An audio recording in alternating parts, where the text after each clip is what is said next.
محترم ناظرین، آج آپ حضرات کے سامنے پھر سے ایک اہم واقعہ لے کر کے حاضر ہوا ہوں جس کا تعلق موت سے ہے۔ قرآن کریم کے اندر ارشاد ہے، کل نفس ذائقۃ الموت، کہ ہر نفس کو، ہر جاندار چیز کو ایک نہ ایک دن موت کا مزہ چکھنا ہے۔ یعنی مرد ہو یا عورت، بچہ ہو یا جوان، بوڑھا ہو یا بوڑھی، آقا ہو یا غلام، بادشاہ ہو یا وزیر، تمام کو ایک نہ ایک دن موت کا مزہ چکھنا ہے۔ اس لیے ضرورت ہے اس بات کی کہ ہم موت کو خوب یاد کریں، نہ یہ کہ موت سے بھاگنے کی کوشش کریں۔ ایک واقعہ کتابوں کے اندر ذکر کیا گیا ہے کہ ایک بچہ تھا جو بہت ہی پریشان تھا اس بات کو لے کر کے کہ ان کے گھر کے اندر کوئی شخص موجود نہیں تھا، نہ والد صاحب تھے، نہ چچا تھے، نہ دادا تھے، اور اسی طریقے سے دیگر رشتہ دار بھی موجود نہیں تھے۔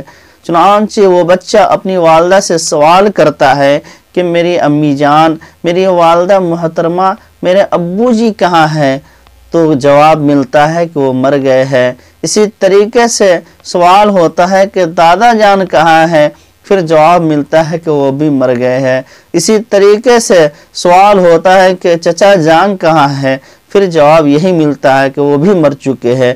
یعنی کہ مختلف رشتہ داروں کے سلسلے میں انہیں جواب ملتا ہے کہ ان کا انتقال ہو چکا ہے، وہ مر چکے ہیں۔ تو اس کے بعد وہ لڑکا خوف کے مارے پریشان ہوتا ہے اور چاہتا ہے کہ میں کیوں نہ اس گھر سے بھاگ جاؤں، کیونکہ اس گھر میں تو موت ہی موت ہے۔ چنانچہ وہ اپنے گھر سے نکل جاتا ہے، بھاگنے لگتا ہے۔ راستے میں کچھ بچوں سے ملاقات ہوتی ہے، راستے میں کچھ بچے کھیل رہے ہوتے ہیں، جس کے نتیجے میں گرد و غبار اڑ رہا ہوتا ہے۔ جب یہ بچہ اس کے پاس پہنچتا ہے تو اپنے کپڑے کو ان کے گرد و غبار سے بچانے کی کوشش کرتا ہے۔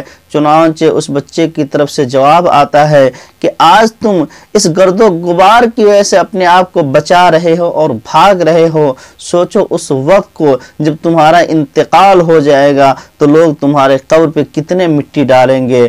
میرے عزیز دوستو، اس کے بعد وہ لڑکا یہ سوچتا ہے کہ ارے میں تو موت کے ڈر سے بھاگ رہا تھا، یہاں بھی موت کا ہی تذکرہ ہے، اس لیے چلتے ہیں اور دور بھاگتے ہیں، اور چنانچہ وہ بھاگنا شروع کر دیتا ہے۔ اس کے بعد وہ لڑکا ایک جنگل کی طرف جاتا ہے، جنگل میں داخل ہو جاتا ہے اور یہ سوچتا ہے کہ اب میری موت نہیں آئے گی۔ چنانچہ جیسے ہی وہ جنگل کے اندر میں پہنچتا ہے، سامنے دیکھتا ہے کہ ایک ہاتھی کھڑا ہے۔ ہاتھی کو دیکھ کر کے یہ پریشان ہوتا ہے کہ اب میں کیا کروں، میں تو موت سے ڈر سے بھاگ رہا تھا، لیکن یہاں تو سامنے میں موت کو دیکھ رہا ہوں۔ میرے عزیز دوستو، اس کے بعد پھر وہ شخص، وہ لڑکا بھاگنا شروع کر دیتا ہے اور ایک سرنگ کے اندر داخل ہو جاتا ہے جس کا دروازہ بہت ہی چھوٹا ہوتا ہے۔ اس کے اندر داخل ہو جاتا ہے اور سوچتا ہے کہ اب میں موت سے بچ جاؤں گا۔ لیکن میرے عزیز دوستو، ہاتھی اس سرنگ کے پاس بھی پہنچ جاتا ہے۔ وہ لڑکا دیکھتا ہے کہ ہاتھی دروازے کے پاس کھڑا ہے، اور اسی طریقے سے سرنگ کے اندر میں چیٹی بھی ہے اور سانپ بھی ہے۔ یعنی یہ کہ جہاں جہاں ان کی نگاہیں جا رہی ہے، ہر طرف موت ہی موت نظر آ رہی ہے۔ وہ لڑکا پریشان ہوتا ہے اور رب کریم کے سامنے گر گراتا ہے اور کہتا ہے کہ اے باری الہ، اے اللہ تبارک و تعالی، میں مان گیا، میں سمجھ گیا کہ میں موت سے کبھی بھی نہیں بچ سکتا ہے، موت سے مجھے چھٹکارا نہیں مل سکتا ہے۔ میں موت کے ڈر سے بھاگ رہا تھا، لیکن یہاں چاروں طرف موت ہی موت نظر آ رہا ہے۔ اس لیے اللہ، اگر آپ چاہے تو میری حفاظت فرمائے، میری جان کی حفاظت فرمائے، اور اگر آپ چاہے تو آپ مجھے ہلاک و برباد کر دے، مرضی آپ کی۔ اللہ تعالیٰ کے سامنے وہ لڑکا گر گراتا ہے، اللہ تبارک و تعالیٰ ان کے اوپر رحم فرماتا ہے اور اس کی جان کی حفاظت اس طریقے سے فرماتا ہے کہ اس سرنگ کے اندر میں جو بچھو تھا، بچھو ہاتھی کے سوٹ کے اندر ڈس لیتا ہے، جس کے نتیجے میں ہاتھی کی موت ہو جاتی ہے، اور پھر دھیرے دھیرے وہ بچھو اس سرنگ سے نکل جاتا ہے، اور اسی طریقے سے سانپ بھی نکل جاتا ہے، اور اس طریقے سے اس بچے کی موت اس بچے کی زندگی بچ جاتی ہے، یہ بچہ مرنے سے بچ جاتا ہے۔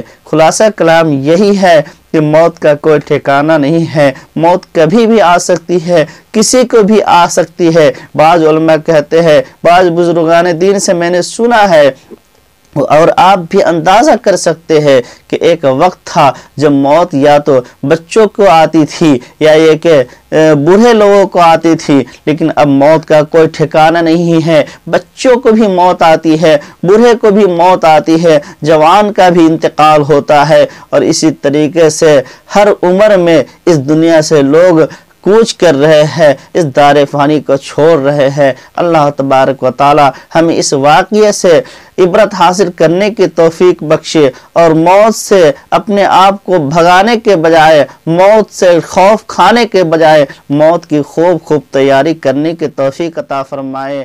وما علینا الا